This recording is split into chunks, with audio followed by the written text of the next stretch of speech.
There is a fifth dimension beyond what is known to native English speakers.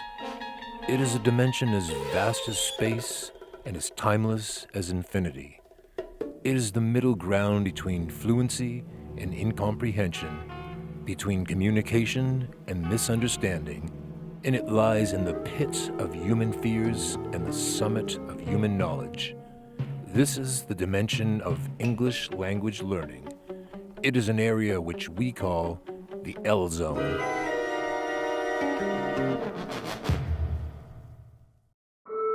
All systems active. Stand by. I don't mean to brag, but vacations are pretty awesome in the animated world. 3, 2, 1.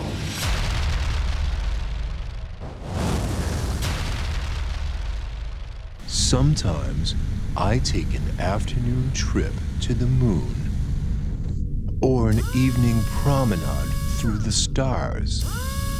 A full weekend excursion is required for farther away planets.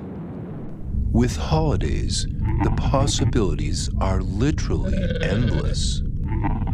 You may wonder how this is possible, how I am able to accumulate enough PTO for such getaways.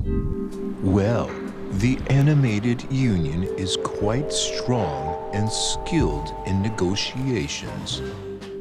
But even so, sometimes I still do have to stay home and work. No problem. Staycations for cartoons are terrific as well, because I can bring the attractions right to me. Maybe a Ferris wheel, maybe something else. As a smart man who doesn't want to pay high property taxes or have my house damaged from storms, I don't have beachfront property. Yet, on a staycation, I can click my fingers or simply visualize the beach outside, and suddenly it's there.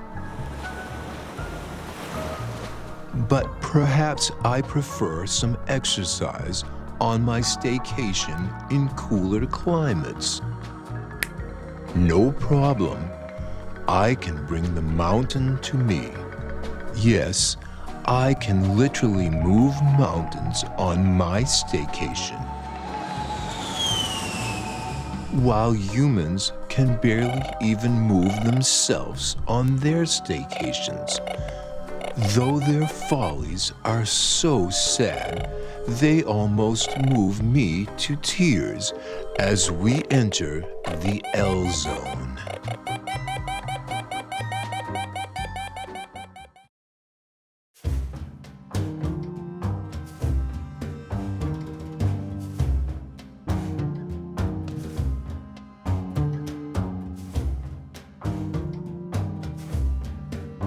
I'm ready. Well, you're in the right place. So when do we go? You're already there. You mean the bus to the airport is gonna pick us up here? Not exactly. Wait, I'm confused. I thought we were going to the pyramids of Giza. I got my passport and everything. I can't wait to get my first stamp. Well, it's good to be prepared for any opportunity that arises. As they say, you gotta create your own luck. Luck? Well, I got my passport and I even paid to get it expedited. Right, the luck didn't just happen on its own. Well, I guess nothing happens on its own. My grandma was my singing teacher since I was a very little kid, and she said my technique is almost flawless. I just need inspiration to get me to the next level. I thought that going to Egypt would give me that inspiration to, you know. Well, I guess you're just gonna have to sing another tune. What are you talking about? We have insufficient funds for the trip. Well, I thought you got approved for the grant. Approval pending. You told me that the money was more than approved. Yeah, the pending was the more than part. Otherwise, it would have just been approved. I don't understand. The committee didn't quite understand the value of prepositions either. So what am I supposed to do? Call up my grandma and tell her that my childhood dream of going to Egypt is not happening? I'm not seeing the pyramids of Giza? Not of Egypt. So where then? I don't get any of this.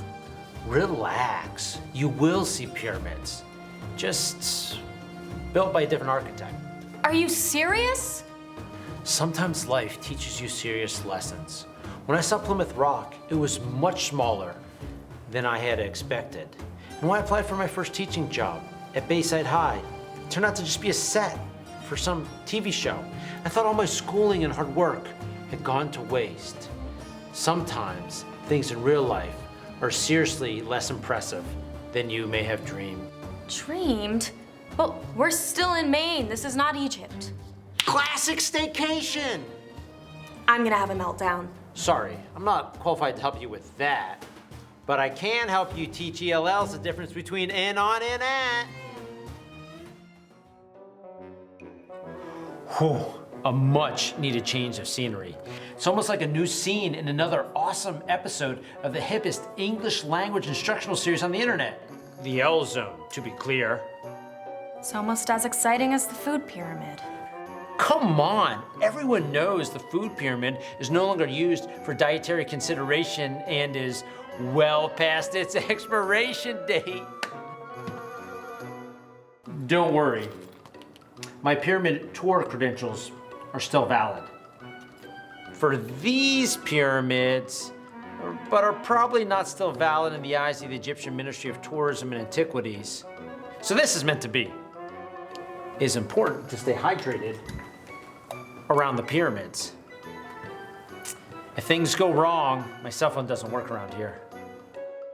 We're still in Maine. Yeah, well, I haven't paid my cell phone bill in a while because I was saving up for this fancy pointer. Pyramids are great for demonstrating how these prepositions function. At the bottom, the base, we have the biggest section, which is for the most generalized use of time, the word in. So we have things like centuries, decades, years, months, or even weeks.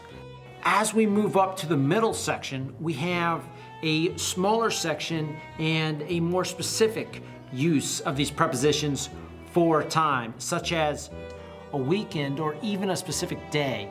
And as we finally go to the very top of the pyramid, we get the most specific, like night, a certain time of day, or a specific time, like 5 p.m., or an exact time on the clock. So if we put all of this together, we could say your childhood dreams came true in 2023 on April 15th at 9:31 a.m.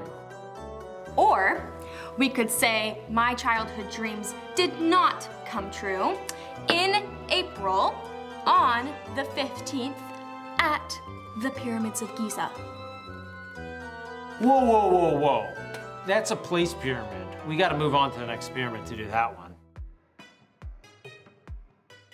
Pyramids can be used similarly with the same prepositions for place, starting with the biggest geographical areas at the bottom with in, and then moving upwards to on and then at. So I could have been in North Florida, on Hodges Street, at the store.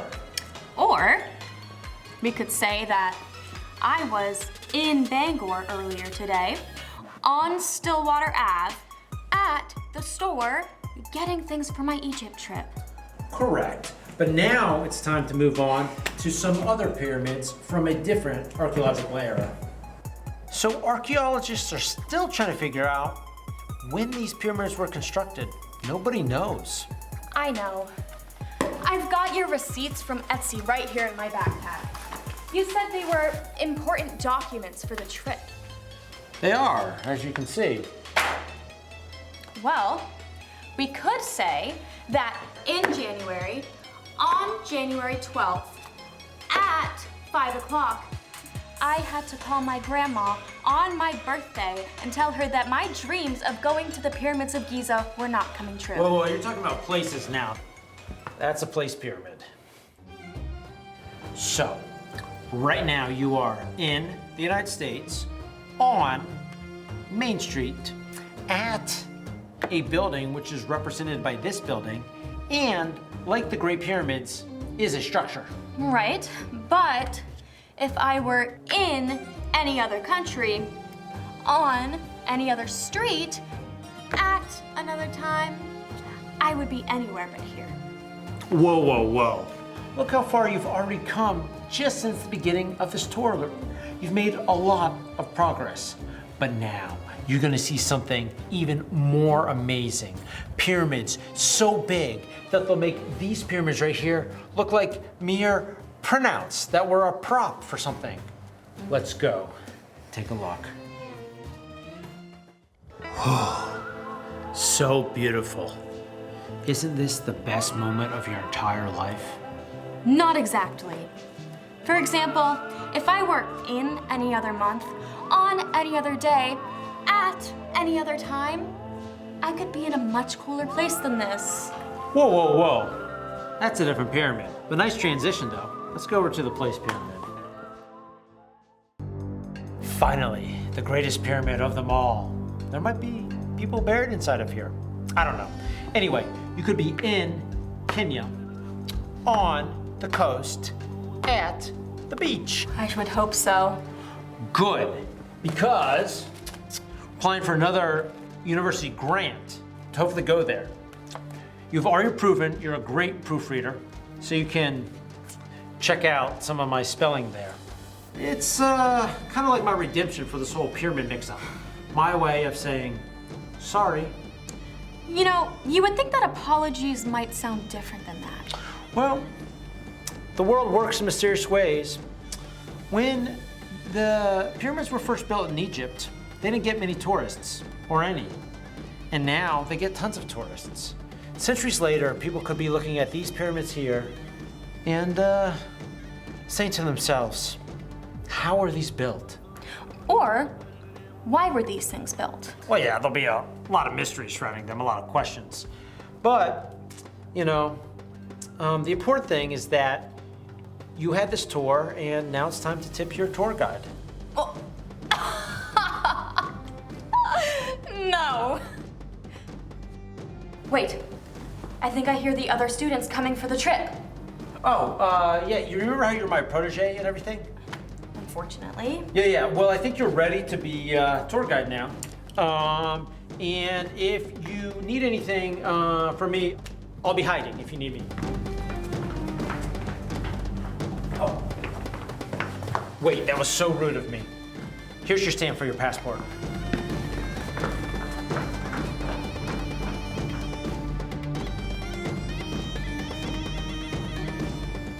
I'm sorry, guys. The trip is off. These are the real pyramids you're gonna see. 'Cause I'm leaving on a jet plane. Don't know when I'll be back again.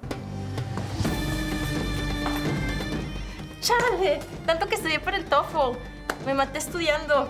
Ay, me siento como en la dimensión desconocida. So she did take a trip of a metaphysical nature to a place we call the ELL zone. But that is not how to conduct a tour. Very unprofessional. I worked my way through college as a tour guide. I did a tour in the Milky Way, on Halo, at its center. I got good tips for that one that put me through my sophomore year. I did a tour in the ocean, on the seabed, at the Mariana Trench. That paid for my books. My last tour was in the Himalayas, on Mount Everest, at its peak. They loved me so much on that tour, I got my passport stamped. Passports work a little differently here in the animated world. We don't get them stamped for entering different countries. We get them stamped for attaining certain personal traits.